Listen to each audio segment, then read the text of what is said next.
প্রিয় শিক্ষার্থীবৃন্দ, তোমরা সবাই কেমন আছো?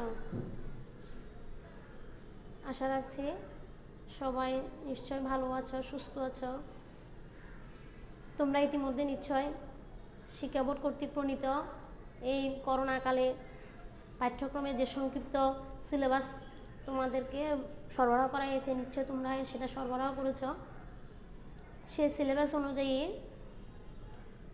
তোমাদের বাংলা দ্বিতীয় পত্রের সংক্ষিপ্ত সিলেবাসের মধ্যে উল্লেখিত আছে শব্দ গঠন এবং ধ্বনি এবং বর্ণ, এই দুইটা অধ্যায় উল্লেখ করা হয়েছে।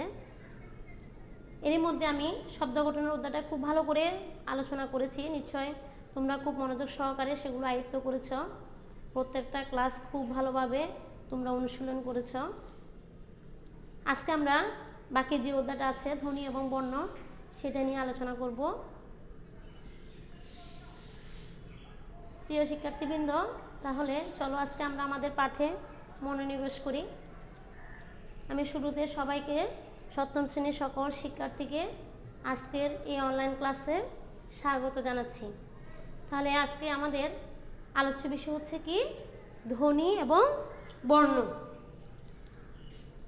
প্রিয় শিক্ষার্থীরা, এই ধ্বনি এবং বর্ণ এই অধ্যায়ের মাধ্যমে তোমরা কি কি জানতে পারবে? দেখো, এই অধ্যায়টা যদি তোমরা ভালো করে আয়ত্ত করো তাহলে তোমরা ধ্বনির সংজ্ঞাটা বলতে পারবে, তারপর ধ্বনির প্রকারভেদ সম্পর্কে তোমরা বলতে পারবে, তারপর গঠন অনুসারে এবং উচ্চারণের ক্ষেত্রে সময়ে তারতম্য অনুসারে স্বরধ্বনির যে প্রকারভেদ, সেই প্রকারভেদ সম্পর্কে তোমরা ব্যাখ্যা করতে পারবে, এবং বিভিন্ন প্রকার স্বরধ্বনি এবং ব্যঞ্জন ধ্বনির যে উচ্চারণ স্থান রয়েছে সেই উচ্চারণ স্থান সম্পর্কে তোমরা বলতে পারবে। তাহলে শুরুতে আসো, তোমাদেরকে জানতে হবে কি ধ্বনিটা কি। ঠিক আছে, আজকে আমরা এই ধ্বনি সম্পর্কে একটু আলোচনা করব। ধ্বনিটা কি? দেখো, ধ্বনি হচ্ছে কি মানুষের মুখ থেকে যে শব্দ বা আওয়াজ বের হয় সেটা কি ধ্বনি। এই যে আমি এখন কথা বলছি, সেটা কি এক ধরনের ধ্বনি সৃষ্টি হচ্ছে। দেখো, এই ধ্বনিটা হচ্ছে ভাষার মূল একটা ভিত্তি। ধ্বনিটা কি? ভাষার মূল ভিত্তি, অর্থাৎ ভাষার ক্ষুদ্রতম একক হচ্ছে কি ধ্বনি। ভাষার ক্ষুদ্রতম একক কি ধ্বনি। দেখো, এই ধ্বনি উচ্চারণের ক্ষেত্রে সবচেয়ে গুরুত্বপূর্ণ যে বাক্পতঙ্গটা আমাদের কাজ করে সেটা হচ্ছে ফুসফুস। এই ধ্বনি উচ্চারণের ক্ষেত্রে ফুসফুস কিন্তু গুরুত্বপূর্ণ একটা ভূমিকা পালন করে। দেখো, তোমাদেরকে তাহলে বাক্পতঙ্গটা কি সেটা সম্পর্কে একটু জানতে হচ্ছে। দেখো, বাক্পতঙ্গ হচ্ছে কি যেসব অঙ্গ প্রত্যঙ্গ ধ্বনি উচ্চারণের ক্ষেত্রে কি করে সাহায্য করে, হ্যাঁ, বা যেসব অঙ্গ প্রত্যঙ্গের সাহায্যে মানে ধ্বনি উচ্চারিত হয় সেগুলো হচ্ছে কি বাক্পতঙ্গ। সেগুলো কি বাক্পতঙ্গ। আর এই বাক্পতঙ্গগুলোকে একত্রে একত্রে আমরা বলবো কি বাকযন্ত্র। কি বলবো? বাকযন্ত্র। দেখো, এই বাক্পতঙ্গগুলো কি কি? বাক্পতঙ্গগুলোর মধ্যে আছে আমাদের ফুসফুস আছে, হ্যাঁ, গলনালী আছে, জিভ আছে, দাঁত আছে, ঠোঁট আছে, নাক আছে, এগুলো হচ্ছে বিভিন্ন প্রকার কি বাক্পতঙ্গ। তাহলে এখন আসো মূলত তাহলে ধ্বনিটা কি আমরা একটু লিখছি, তোমরা একটু খাতায় লিখে নিবে।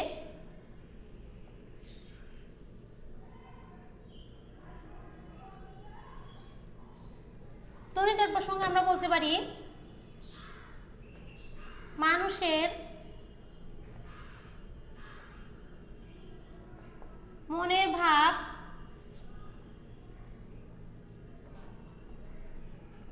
প্রকাশের জন্য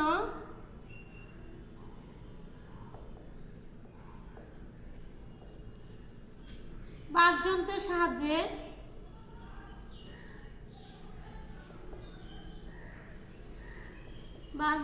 সাহায্যে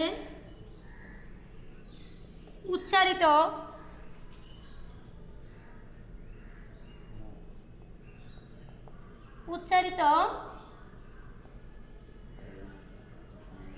আওয়াজকে কি বলে? আওয়াজকে বলে ধ্বনি। তাহলে দেখো আমি কি বললাম, মানুষের মনের ভাব প্রকাশের জন্য বাকযন্ত্রের সাহায্যে উচ্চারিত আওয়াজকে আমরা কি বলবো? ধ্বনি বলবো।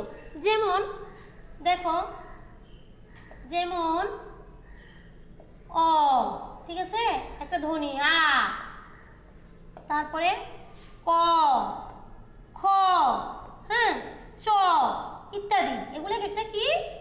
ধ্বনি। এগুলোকে একটা কি? ধ্বনি। তাহলে আমরা ধ্বনির সংজ্ঞাটা একটু জানলাম। এখন আসো ধ্বনি প্রকারভেদ সম্পর্কে একটু পড়বো। তাহলে ধ্বনির প্রকারভেদ দেখো, ধ্বনির প্রকারভেদ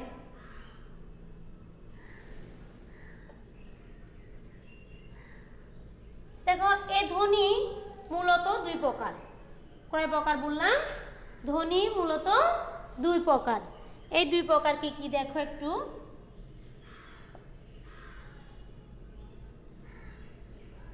একটা হচ্ছে স্বরধ্বনি, একটা কি? স্বরধ্বনি। একটা হচ্ছে কি? ব্যঞ্জন ধ্বনি। একটা হচ্ছে স্বরধ্বনি, আর একটা হচ্ছে ব্যঞ্জন ধ্বনি। একটা হচ্ছে স্বরধ্বনি, আর একটা হচ্ছে ব্যঞ্জন ধ্বনি। এখন আসো এই স্বরধ্বনিটা কি? এখন আমরা জানবো স্বরধ্বনিটা কি।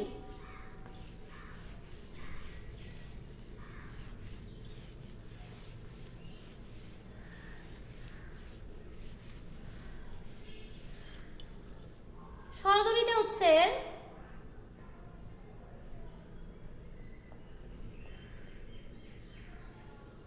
যেসব ধ্বনি উচ্চারণের ক্ষেত্রে, যেসব ধ্বনি উচ্চারণের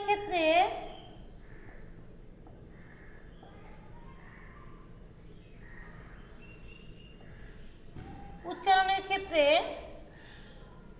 ফুসফুস তাড়িত বাতাস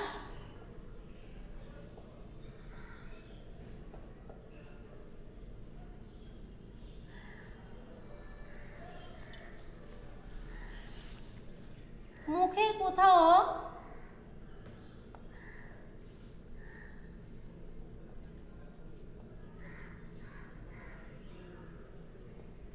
বাধাপ্রাপ্ত হয় না, বাধাপ্রাপ্ত হয় না, তাকে বলবো আমরা কি? তাকে বলে স্বরধ্বনি।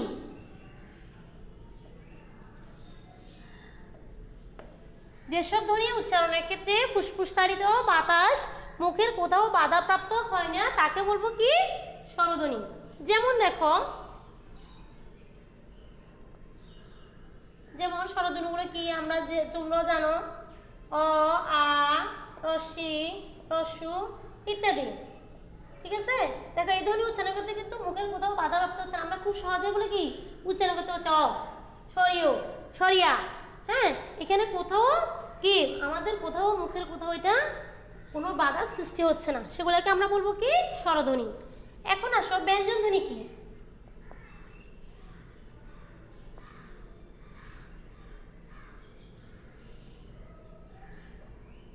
ব্যঞ্জন ধ্বনি কি? যেসব ধ্বনি উচ্চারণের ক্ষেত্রে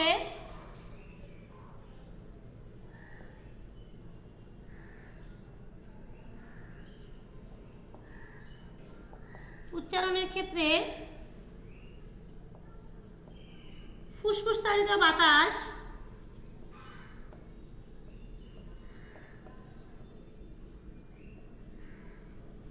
মুখের কোথাও না কোথাও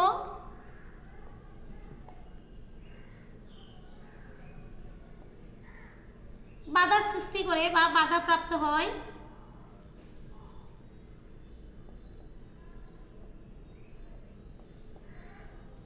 তাকে বলে কি?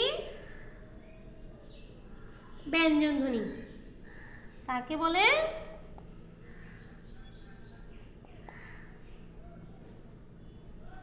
ব্যঞ্জন ধ্বনি। যেসব ধ্বনি উচ্চারণের ক্ষেত্রে ফুসফুস তাড়িত বাতাস মুখের কোথাও না কোথাও বাধাপ্রাপ্ত হবে বাধার সৃষ্টি করবে তাকে বলবো আমরা কি ব্যঞ্জন ধ্বনি। যেমন যেমন কি দেখো ক, খ, হ্যাঁ, গ ইত্যাদি, এগুলো হচ্ছে কি ব্যঞ্জন ধ্বনি। তাহলে আমরা ধ্বনি কি সেটা জানলাম, ধ্বনির প্রকারভেদ জানলাম। এখন আসো, এই যে আমি ধ্বনির প্রকারভেদ স্বরধ্বনি এবং ব্যঞ্জন ধ্বনি দুই ধরনের ধ্বনি আলোচনা করলাম, এখন আমরা আলোচনা করব স্বরধ্বনির প্রকারভেদ। তোমরা নিশ্চয়ই খাতায় তুলে নিয়েছ। এখন আসো এই স্বরধ্বনির প্রকারভেদ সম্পর্কে একটু আমরা আলোচনা করব। এই স্বরধ্বনিকে মূলত আবার কয় ভাগে ভাগ করা যায়? দুই ভাগে। কয় ভাগে? দুই ভাগে।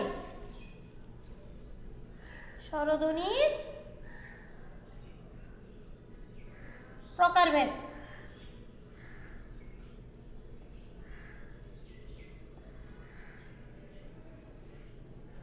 দেখো গঠন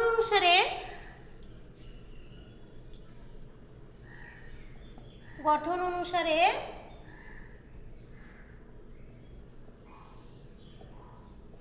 এই স্বরধ্বনি মূলত কয় প্রকার?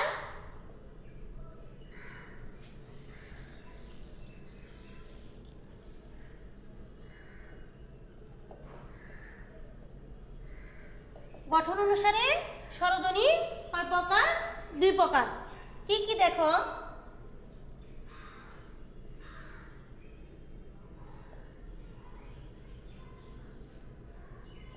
একটা হচ্ছে মৌলিক স্বরধ্বনি, আর হচ্ছে যৌগিক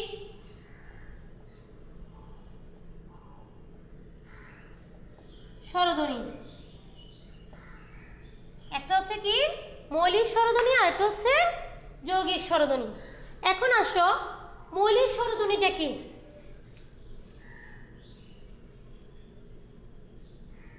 মৌলিক স্বরধ্বনি,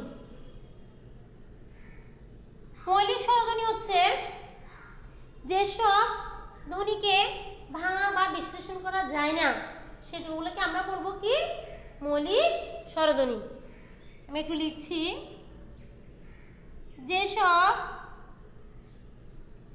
স্বরধ্বনিকে বিশ্লেষণ করা যায় না তাকে কি বলবো? মৌলিক স্বরধ্বনি বলে। দেখো এই মৌলিক স্বরধ্বনি আবার কয়টি? 7টি। মৌলিক স্বরধ্বনি হচ্ছে কয়টি? 7টি। মৌলিক স্বরধ্বনি কয়টি? 7টি। প্রিয় শিক্ষার্থীরা তোমরা একটু এটা তোমাদের বহু নির্বাচনের জন্য একটু মনে রাখবে, মৌলিক স্বরধ্বনি আবার কয়টি? 7টি। যেমন কি কি দেখো, অ, আ, রস্যি, রস্যু, এ,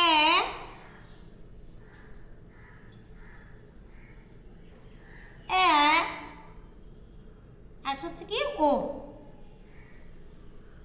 এগুলো হচ্ছে দেখো 1 2 3 4 5 6 7, এই 7টা হচ্ছে কি মৌলিক স্বরধ্বনি। এই 7টি হচ্ছে কি মৌলিক স্বরধ্বনি। এরপর আসো যৌগিক স্বরধ্বনিটা কি?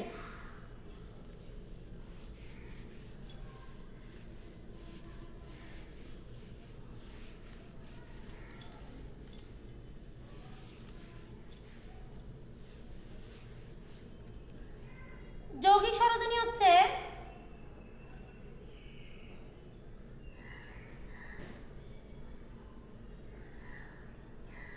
স্বরধ্বনি হচ্ছে দুটি স্বরধ্বনি মিলে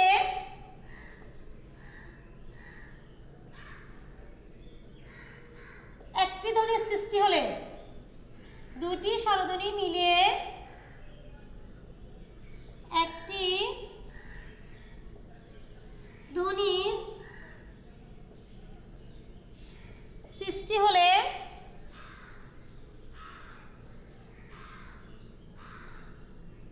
তাকে কি বলে?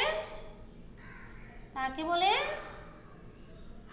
যৌগিক স্বরধ্বনি। যৌগিক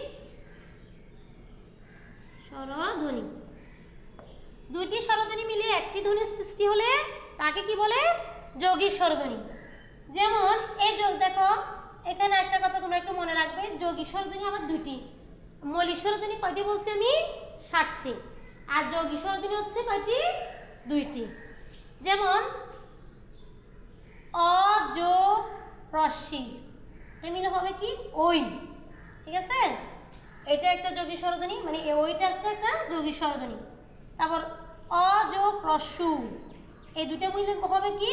ওহ, এটা হচ্ছে একটা যৌগিক স্বরধ্বনি। তাহলে আমি যৌগিক স্বরধ্বনি কয়টা জানলাম? দুইটা, ওই এবং ওহ, এই দুইটা কয়টা? এখানে দুইটা স্বরধ্বনির মিলনে একটা ধ্বনির সৃষ্টি হয়েছে, সেজন্য এটাকে আমরা বলবো কি? যৌগিক স্বরধ্বনি। তাহলে যৌগিক স্বরধ্বনি আমরা কয়টা জানলাম?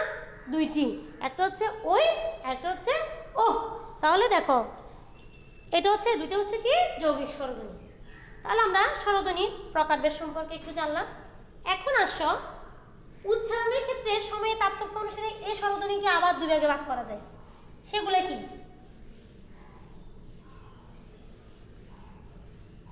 দেখো, উচ্চারণের ক্ষেত্রে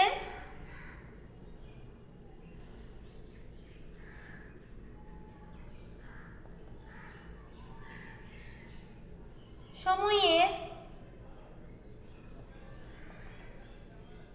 তারতম্য অনুসারে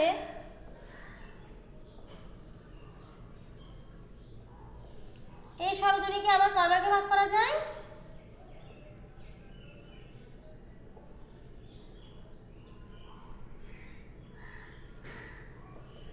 দুই ভাগে ভাগ করা যায়।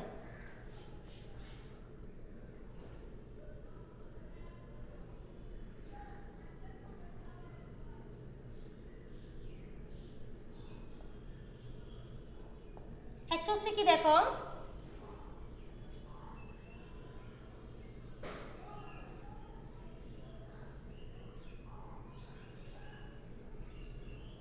একটা হচ্ছে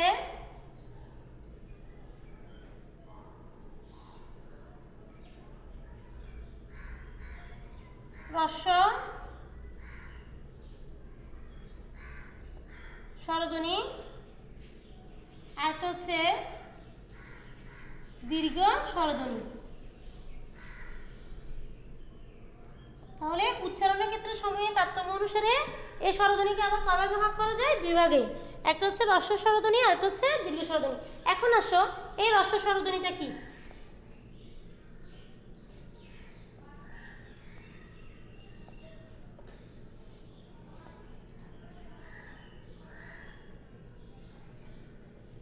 হ্রস্ব স্বরধ্বনি হচ্ছে যেসব স্বরধ্বনি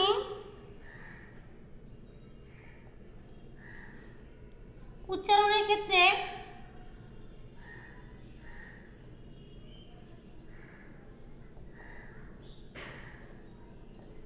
সময় কম লাগে, সময় কম লাগে, তাকে বলবো কি? হ্রস্ব স্বরধ্বনি।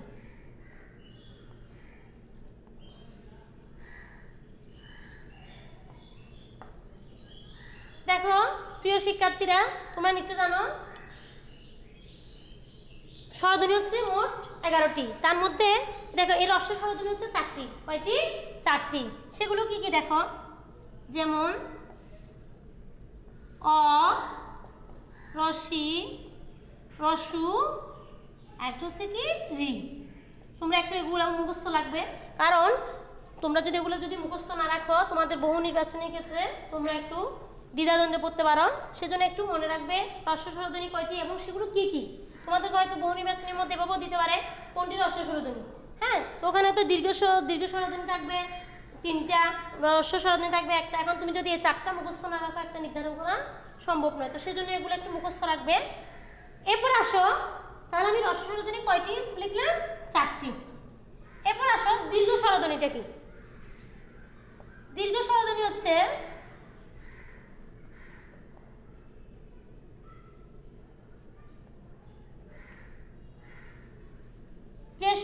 ধ্বনি উচ্চারণের ক্ষেত্রে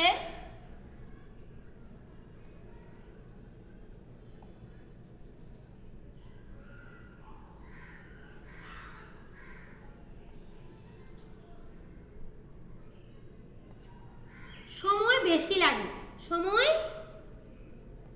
বেশি লাগে, তাকে বলবো কি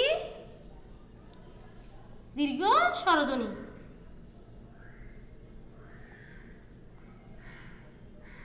দীর্ঘ স্বরধ্বনি যেমন কি কি দেখো, তাহলে আমি এখানে 4টি লিখে ফেলেছি, তাহলে আরো 7টা, তো 7টা হবে কি দীর্ঘ স্বরধ্বনি। যেমন আ, দীর্ঘ ই, দীর্ঘ এ, ওই, ও, ও, এই 7টা হচ্ছে কি দীর্ঘ স্বরধ্বনি। তাহলে দেখো প্রিয় শিক্ষার্থীরা, আজকে আমরা কি কি বিষয় সম্পর্কে জানলাম দেখো। এই ধ্বনি এবং বর্ণ এই অধ্যায়টার মধ্যে আমরা ধ্বনির সংজ্ঞাটা জানলাম, তারপরে ধ্বনি মূলত কয় প্রকার সেগুলো জানলাম, প্রত্যেকটার সংজ্ঞা সহ উদাহরণ সহ জানলাম, তারপরে গঠন অনুসারে ধ্বনির প্রকারভেদ সম্পর্কে বললাম, এরপরে উচ্চারণের ক্ষেত্রে সময় তারতম্য অনুসারে স্বরধ্বনির যে প্রকারভেদ সেটা সম্পর্কে জানলাম, সেগুলোর সংজ্ঞা এবং কি কি সেগুলো কি কি উদাহরণ সহ জানলাম। আমি আজকের পাঠটা দীর্ঘিত করছি না, আগামী ক্লাসে আমরা বিভিন্ন প্রকার স্বরধ্বনি এবং ব্যঞ্জনধ্বনির উচ্চারণ স্থান নিয়ে একটু আলোচনা করব। আজকের পাঠে আমি যা যা আলোচনা করছি আমি একটু তোমাদের কাছে একটু তোমাদেরকে বলবো যাতে তোমরা আবার এই পাঠটা আবার একটু বাসায় বসে অনুশীলন করো। আর ইতিমধ্যে তোমাদেরকে নিশ্চয় বিভিন্ন প্রকার এই শিক্ষা বোর্ড কর্তৃক যে প্রণীত অ্যাসাইনমেন্ট সেগুলো দেওয়া হচ্ছে, তোমরা সে কাজগুলো খুব ভালো করে নিশ্চয় সম্পূর্ণ করছো। তো প্রিয় শিক্ষার্থীবৃন্দ, আজকে তাহলে এতটুকু। আগামী ক্লাসে সবাই ভালো থাকো, সুস্থ থাকো এবং স্বাস্থ্যবিধি মেনে চলো। ধন্যবাদ সবাইকে।